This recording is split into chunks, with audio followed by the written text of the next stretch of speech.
大家好，我係 Curtis， 又嚟到港股格局啦。港股尋日見過27,000關口之後到整固啦。雖然話隔晚外圍方面咧，美股再破頂啦，但係主要都係受到啲晶片股一啲入股嘅消息帶動啦，對港股未必有好大幫助嘅。港股上試完27,000個阻力之後咧，唔排除都借住外圍落實減息咧，市場視為利好消息已經兌現咗啦，都會有啲順勢嘅獲利盤啦。尤其是喺27,000受阻嘅時候咧，見到倒跌咧，尋日成交超過成4100億啦，有啲跡象都開始有些少攻守互換啦。畢竟恆指由6月初個低位咧22,600升上嚟咧，都累升咗成4300幾點噶啦。RSI 啲指標咧都見到開始有啲超賣回落啦。現階段有啲整固唔出奇嘅，不過整體氣氛嚟講咧就唔算差。支持位方面咧，第一個睇翻前頂大約25,900左右啦，而比較大嘅支持位咧要留意住嘅咧就係條50天線啦，大約25,300點啦。正亦都係6月初嘅升浪以嚟咧都未曾經失守過50天線啦，所以都係一個關鍵嘅重要分界線嚟㗎。只要唔確認失守50天線嘅話咧，仍然都可以暫時繼續睇好。另一樣要留意嘅指標咧就係啲北水啦。過去幾個月咧，港股只要稍為有啲整固咧，北水已經好快撈底啦。如果呢一個趨勢可以繼續嘅話咧，港股嘅走勢亦都唔會太差㗎。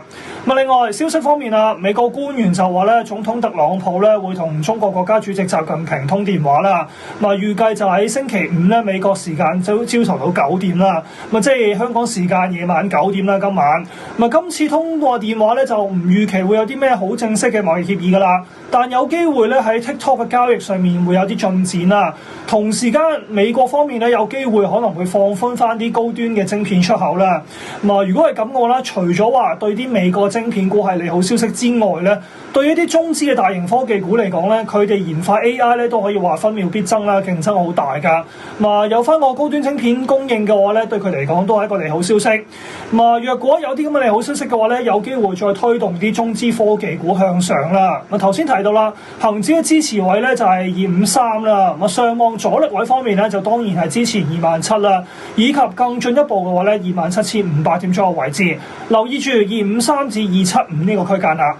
有政策利好消息嘅行業咧，包括啲機械人相關股啦。內地科技部表示咧，要加快人形機械人嘅應用落地啦。市場又再揾翻啲相關概念股出嚟啦。不過港股呢一邊咧，的確話中正呢個行業嘅股份就唔多啦，而且大部分咧都處於個虧損狀態㗎。市場嘅焦點或者炒作嘅源頭咧，就喺 A 股方面啦。內地喺呢個行業咧有完整嘅產業鏈啦，所以要揾啲龍頭股份咧，可能都要揾啲同時喺 A 股上市股份先揾到㗎。你話真正揀股嗰方面咧，成個行業板塊仲係處於個研發嘅早期階段啦。啲中下游嘅機械人生產商咧，反而就不利㗎，因為研發成本高啦，產品可能好快又再換代啦，而且行業競爭劇烈啦，未來嘅收入咧都冇咩保證，好難估計咧邊一間可以特別跑出㗎。現階段留意翻啲關鍵嘅零件供應商啦，有核心技術嘅，尤其是有機會咧進入 Tesla 嘅 Optimus 嘅供應鏈嘅企業啦。Optimus 咧預計2026年會開始量產啦。呢一類公司會更加快有個實質嘅收入同盈利貢獻。例如咧，好似隻三花智控咁樣。不過咧，最近咧呢一個行業板塊都炒得比較急啦。好幾隻概念股咧，之前一日已經見到喺高位見到一啲阻力啦，明顯開出啲上影線比較長嘅陰陽燭啦。入場部署可以等佢哋整固一下咧，先至再考慮啦。以隻三花為例咧，回落翻去10天線，大約係35蚊左右再考慮咧，會更加值博㗎。等緊個市喺高位整固咧，都可以留意下啲新股啦。今日有隻紫金黃金國際開始個 IPO 咧，都可以考慮參與下啦。今日至下星期三招股啦，9月29號上市。國際金價睇好啦，加埋佢對比現時上市嘅黃金相關股都有啲優勢啦，都有機會利好佢嘅表現㗎。美國開始減息啦，雖然聯儲局主席鮑威爾咧就話只係預防性風險管理啦，但無論係聯儲局自己嘅點陣圖啦，抑或市場個利率期貨咧都係預期今年會再減息2次，各0.25厘啦。美金嘅走勢咧都係易跌難升啦。咁加埋咧近年貿易戰啊，或者美國債務問題等等咧，都打擊咗市場對個美債嘅信心啦。咁都有機會加速啲央行咧去分散個外匯儲備，增持更加多嘅黃金。咁以中國為例咧，人民銀行喺8月份已經係連續第10個月增持黃金噶啦。